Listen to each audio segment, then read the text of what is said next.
काया टूटी खाली करना पड़ेगा, इसका किराया भी भरना पड़ेगा, काया टूटी खाली करना पड़ेगा। रे मन मुसाफिर निकलना पड़ेगा, काया टूटी खाली करना पड़ेगा। हरि बोल।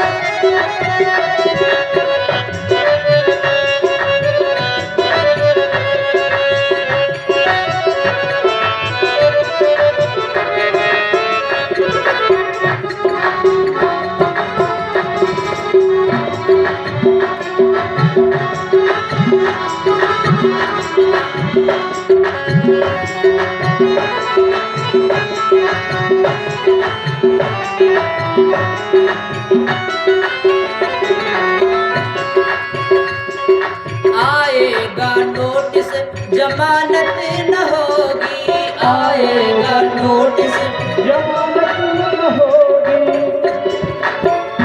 जब यमदूत लेने आएंगे ना तो आपकी कोई सुनने वाला नहीं है। जमानत नहीं होगी कि आपको छोड़ दिया जाए, ये नहीं होने वाला।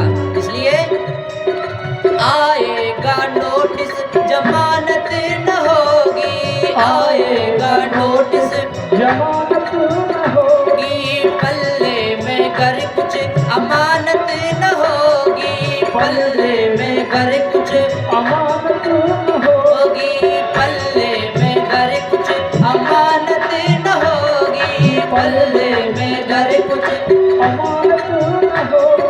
फिर हो कैद तुझे को चलना पड़ेगा, फिर हो कैद तुझे को चलना पड़ेगा, काया टूटी खाली करना पड़ेगा, फिर हो कैद तुझे को चलना पड़ेगा, काया टूटी खाली करना पड़ेगा।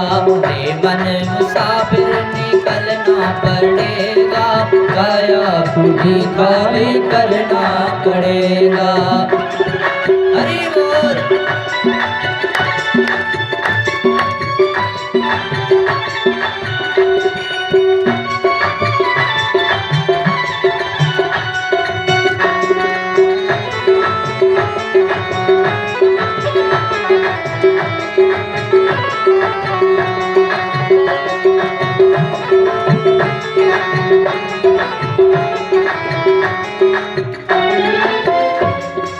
मेरी ना मानो यमराज जी मनाएंगे, मेरी ना मानो यमराज जी मनाएंगे। हमारी बात को मत मानना, भगवान की कथा नहीं सुनना, भगवान का नाम नहीं लेना, भगवान के नाम में ताली भी मत बजाना, तो फिर यमराज जी मनवाएंगे अपने आप। मेरी ना मानो यमराज जी मनाएंगे, मेरी ना मानो यमराज जी मनाएंगे। मेरी ना मानो यमराज जी मनाएंगे, मेरी ना मानो यमराज जी मनाएंगे। तेरा कर्म दंड मार मार भुगताएंगे, तेरा कर्म दंड मार मार भुगताएंगे, तेरा कर्म दंड मार मार भुगताएंगे, तेरा कर्म दंड मार मार भुगताएंगे।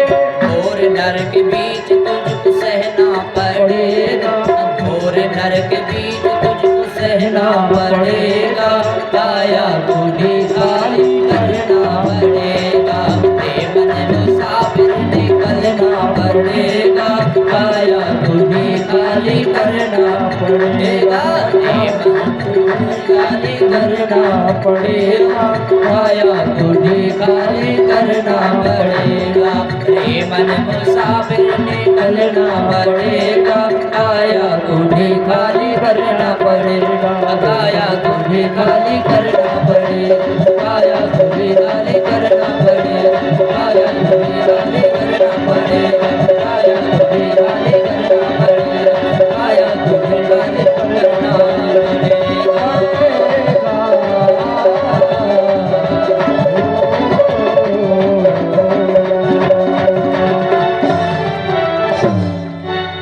बोलिए भक्त वत्सल भगवान की।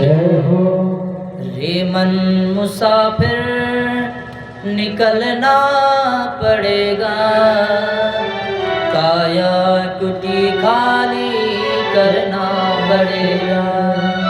पिताजी, ये जो शरीर है नाशवान शरीर है, ये 5 पंचों की धर्मशाला है। 5 पंच कौन कौन? क्षिति जल पावक गगन समीरा, क्षिति जल पावक गगन समीरा, क्षिति जल पावक गगन समीरा, क्षिति जल पावक गगन समीरा। पंच रचित यह अधम शरीरा, पंच रचित यह अधम शरीरा। क्षिति जल पावक गगन समीरा, क्षिति जल पावक गगन समीरा, क्षिति जल पावक गगन समीरा, क्षिति जल पावक गगन समीरा। पंच रचित यह अधम शरीरा, पंच रचित यह अधम शरीरा, पंच रचित यह अधम शरीरा। इन 5 तत्वों से शरीर बना हुआ है। क्षिति जल पावक, क्षिति पृथ्वी, क्षिति जल पावक अग्नि, क्षिति जल पावक गगन आकाश समीर वायु। इन 5 तत्वों से मिलकर ही शरीर बनता है और 5 तत्वों में ही विलीन हो जाता है। पंच रचित यह अधम शरीर। पिताजी, इस पर ममता मत रखिए, अपनी ममता को तोड़ दीजिए, क्योंकि यह जो शरीर है, ये शरीर कैसा बना हुआ है? अस्ति स्तंभम स्नायुबद्धम मांस शोणित लेपितम चर्मावरद्धम दुर्गंधम पात्रम मूत्रपुरीप्सयो। ये शरीर देखने में तो सुंदर लगता है, शरीर देखने में सुंदर लगता है, पर महाराज इस शरीर के अंदर गंदगी ही गंदगी भरी पड़ी हुई है। अस्थि, हड्डियां, चमड़ा, रुधिर, मलमूत्र, ये सब इसके अंदर भरा पड़ा है। कहीं हमको कोई चोट लग जाए, कहीं से थोड़ा भी मवाद खून आदि निकले तो देखने में घृणा पैदा होती है, वहां देखा नहीं जाता।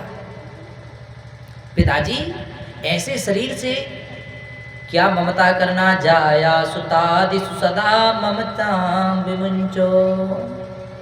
आप सभी रस्सियों को तोड़ करके और सेवस्व साधु पुरुषान जहि काम तृष्णा। संत महापुरुषों का संग करिए, जिससे आपका कल्याण हो जाएगा। पुत्र दाराप्त बंधूनाम संगमा पांत संगमः। आज पिता के मन में एक एक जो बात थी वो आज भेजे में उतर गई। आज एक एक बात को गांठ बांध करके और पंडित आत्मदेव शर्मा ने घुसेड़ लिया, मन में संकल्प कर लिया कि पुत्र ने जैसा मुझसे कहा है मैं वैसा ही करूंगा। और आज भगवान की प्राप्ति के लिए जंगल की ओर निकल पड़े हैं। ये मानव तन है, ये बार बार तन नहीं प्राप्त होता है। आज साधु पुरुषों की संगति के लिए पंडित आत्मदेव शर्मा निकल पड़े हैं। इसलिए भैया, जीव को जीवन में अच्छे महापुरुषों का संग करना चाहिए, अच्छे लोगों का संग करना चाहिए। एवं सुतोक्ति वसुतोपि गृहं विहाय यातो वनं स्थिरमतिर्गत षष्टि वर्षा युक्तो हरेर अनुदिनं परिचर्ययासौ श्रीकृष्णमापनियतं दशमस्य पाठात्। आज पंडित आत्मदेव शर्मा घर से निकलते हुए वन की ओर जाते हैं और भागवत जी के 10वें स्कंद का पाठ करते हुए और भगवान की प्राप्ति करते हैं। आज पिताजी जब चले जाते हैं, आज धुंधकारी ने अपनी मैया को ही पीटना प्रारंभ कर दिया, क्योंकि अभी तक पिता से धन प्राप्त होता था, लेकिन अब पिता धन मैया को देके गए, माता को चाबी जो है तिजोरी की वो मैया को देके गए। तो आज धुंधकारी ने अपनी माता को ही पकड़ा, ए मैया तू बता, पिताजी तेरे को ही चाबी देके गए होंगे, माल पैसा जो धरा है कहाँ रखा है बता जल्दी, नहीं तो आज तुझे मैं मारूंगा। आज वह धुंधली भी रोने लगी कि मुझे भी ये दिन देखना था। आज मैया ने खूब मना किया, बेटा मेरे पास कुछ नहीं है, कुछ नहीं है। धुंधकारी बोला, अरे मैया तू नहीं बताएगी, तू जलती हुई लकड़ी से मैं तुझे मारूंगा। कवित्तम तिष्ठति ब्रूहि हनिस्से लत्तया नचेत। माता यदि तू नहीं बताएगी तो मैं जलती हुई लकड़ी से मारूंगा। आज माँ ने चाबी को दे दिया और मन में महाराज बहुत पीड़ा हुई कि ऐसा मुझे समय देखने को क्यों मिले, इसलिए पहले ही मैं अपना प्राणांत कर लूं। कूपे पाता कृतौ रात्रौ येन सा निधनं गतः।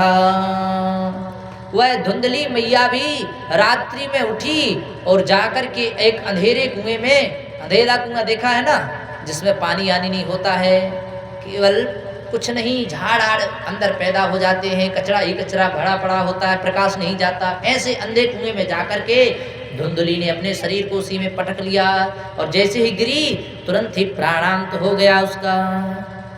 अब तो घर में कौन बचा? अब माँ पिता भी मर गए, माता भी चली गई, अब भाई बचा गौकर्ण। तो गौकर्ण जी ने भी विचार किया कि यदि मैं घर में रहूंगा तो ये मुझे भी मारेगा। तो गौकर्ण जी ने मन में विचार किया कि चलो मैं तीर्थ यात्रा करने चलता हूँ। तो गौकर्ण जी महाराज तीर्थ यात्रा करने के लिए चले जाते हैं। आज धुंधकारी केवल अकेला घर में रह गया। आज धुंधकारी के मन में जो आता, जैसा आता वही करने लग जाता। आज महाराज धुंधकारी ने 5-5 वेश्याओं को लाकर के घर में रख लिया। एवं कुतर्क योगेन तत्फलम नैव भक्षितम। ये सत्संग का प्रभाव था, संग किया था गलत, इसलिए संग के प्रभाव से ये उसको महाराज धुंधकारी के अंदर जो ये आचरण प्रवृत्त हुआ है, ये गलत संग के प्रभाव से हुआ है। इसलिए तो कहते हैं अच्छे लोगों का, अच्छे संतों का संग किया करो, अच्छे संतों का, गुरुजनों का संग करोगे तो कल्याण अवश्य होगा। अरे संतन के संग लाग रे तेरी अच्छी बनेगी, संतन के संग लाग रे तेरी अच्छी बनेगी, संतन के संग लाग रे तेरी अच्छी बनेगी, संतन के संग लागी रे तेरी अच्छी बनेगी, संतन के संग लाग रे तेरी अच्छी बनेगी, अच्छी बनेगी तेरी बिगड़ी बनेगी, अच्छी तेरी बिगड़ी बनेगी।